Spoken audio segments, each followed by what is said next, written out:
Welcome to Dear Book Coach. I'm Carrie Savage, writer, project manager, and certified book coach. I'm Stephanie Detlefs, writer and certified book coach. And I'm Terry Thayer, writer, certified book coach, certified focusing professional. This is a friendly advice space for you as you plan, draft, and revise your novel. In each episode, we answer one question from a writer like you with 3 different points of view, and you get to pick the advice that resonates with you. So this week's question is from Kristen. How do I find a writing community? I don't know any other writers and I feel really isolated. Stephanie, you want to start? Yeah, this is an interesting question. For me, it brings up the question of what specifically you're looking for, because a writing community can be a variety of things. So it depends on if you just want to be around other writers, if you want to learn with other writers in community, or if you want to actually be sharing your work with other writers. My guess is it's probably a bit of all 3, but I would recommend, asking yourself that question, because that'll help you narrow down where you go to look. But we all want to be understood and seen for this crazy passion and desire that we have to write. So it completely makes sense that you want to find a community. It's funny for me, I'm not a joiner at all in any part of my life. I'm an introvert. I enjoy being alone. I'm pretty picky about who I share personal stuff with. It's just my personality. And so finding a writing community as an adult, which by the way, does take time. So there's a little bit of patience required. It was hard for me. I took creative writing classes in college, but that's sort of a forced community. And then but once you're out in the world, it's different. So I started by taking writing classes at my local community college in the community education branch. So other places that might offer classes are your local bookstore, or the library might offer classes. You can just look for classes. That's a good way to meet people. There might be a critique component to the class, but I found more often it's not. It's just you sitting and listening and maybe sharing if you want to. Then I was already a teacher, so I did a lot of professional development around learning how to teach writing because it was my favorite. And then I became involved in a writing organization that was specific to writers or to teachers who wanted to write. And that led to me getting to know someone who invited me to join her critique group that she was forming. And we're actually about to celebrate 9 years of writing together, which is pretty amazing. So that's how an in-person writing community formed for me. And I have joined organizations online and in person, and I've tried out other community groups that were already up and running that anyone was invited to join. And some of them worked and some of them weren't a good fit for me. There's lots of online and other options, which I know both Carrie and Terry will share lots of their ideas. So I just wanted to know that I wanted to share my story with you to show that it just kind of takes putting yourself out there and being willing to let one option not be a good fit. Like, let that be okay. If you join a group that already exists, or you take a class and it just doesn't feel good, or you don't really like the people that are in it, that's fine. No harm done. You tried.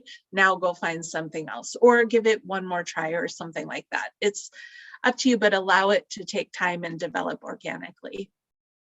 Yeah, and I think it's worth taking the time too. And we are all somewhat introverts, I think, as writers. I have some friends who are extroverted writers, but most of us are introverts. There's one thing I want to talk about too, is investing in your writing. So taking a class, and like locally here, there are teachers who teach out of their homes or now on Zoom that's one way I have met a lot of writers that way and have formed, different writing groups in and out with them. But it took an investment of money, not just time, but also money. And you might think about that as an investment. What is it going to make to make your writing better and to give you that community? I wrote a novel alone, and spoiler alert, it never got published because it was no good because I had no feedback and I had no idea what I was doing. I didn't know any other writers. I was just writing on my own. And it wasn't until I moved to California and I found a group called the California Writers Club, which a lot of states have some form or another. And I met writers, and I was amazed that they were like me, that they were semi-normal, and and that's how I found my critique group, met a woman who wanted to form a critique group, and then we met for the next 10 years. And COVID has made this hard. There's no doubt. Our local independent little bookstore would hold events like at least once a month, but not anymore. But just presuming some getting back to face, book clubs are a good place to meet people who might be writing. I've found several people in my book club that are writing, and we formed a little writing group for a while.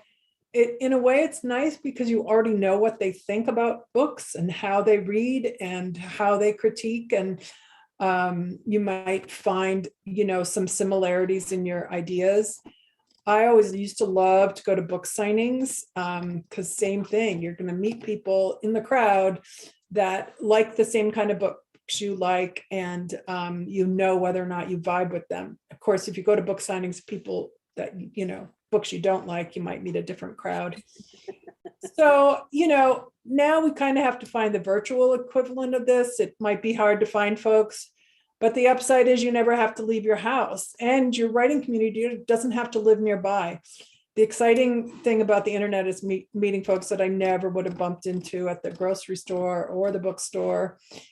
I hear Twitter's really full of writers. I'm not a great Twitter user, but I think if all else fails, start your own Facebook group, invite in some people, let them invite in people. I would just be careful, like laying out parameters. Don't be shy about kicking people out who don't, adhere to your rules, and be mindful of who you're letting in. I also know writers that kind of open a Zoom room every day or every week at the same time and invite people to write alongside of them. So I would say it's hard, but it's really worthwhile. Carrie? Yeah, so you guys I sort of made a laundry list when I first read this question, and you both have touched on some of the things. I'm laughing at myself right now because literally the first thing is Facebook, ugh. Sort of how I feel about Facebook in general.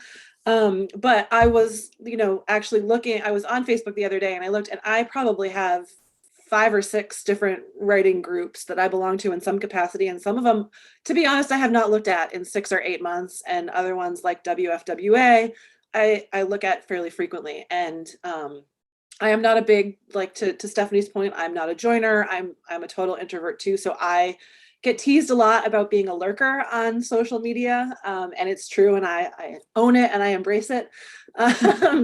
But so I lurk in a lot of these groups, but it's still good, I think, to feel that sense of community and to see what other writers are talking about. And I know for WFWA in particular, there's also a critique group where there's always people willing to swap pages back and forth, which I think is a huge piece of community. To Terry's point about writing sort of in a vacuum, or only having your husband or wife or partner or best friend who's not a writer to give you feedback on it, and they're going to be hopefully supportive and just be like, I love it, it was so great, which it very well may be, but constructive feedback is crucial to all of us before we put our work out into the world. So I would say look into Facebook groups. Definitely, I'm a huge advocate of WFWA. And that's a pretty inexpensive, speaking of investments, I think it's like $45, $50 a year. Just in case anybody doesn't know, that's the Women's Fiction Writing Association.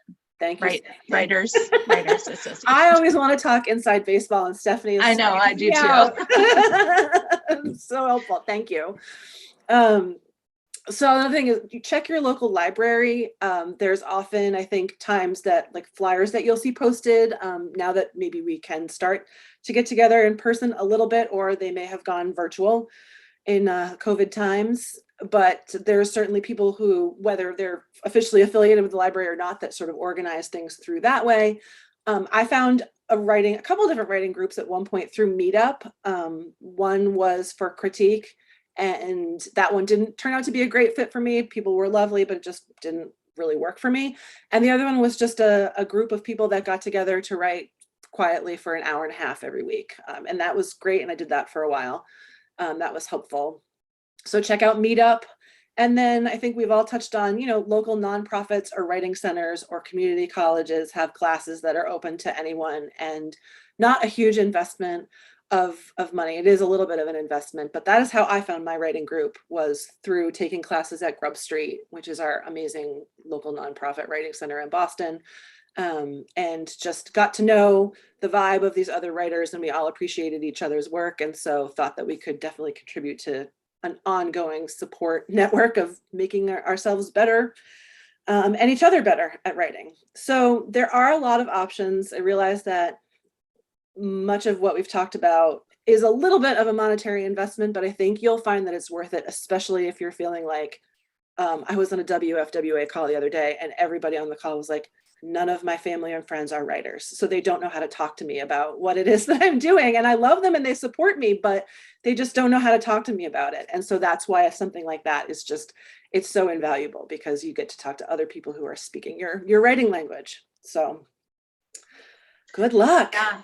And it's so, obviously the pandemic has been awful in so many ways, but one gift that it's given is that it seems like it's opened up virtual opportunities a lot more.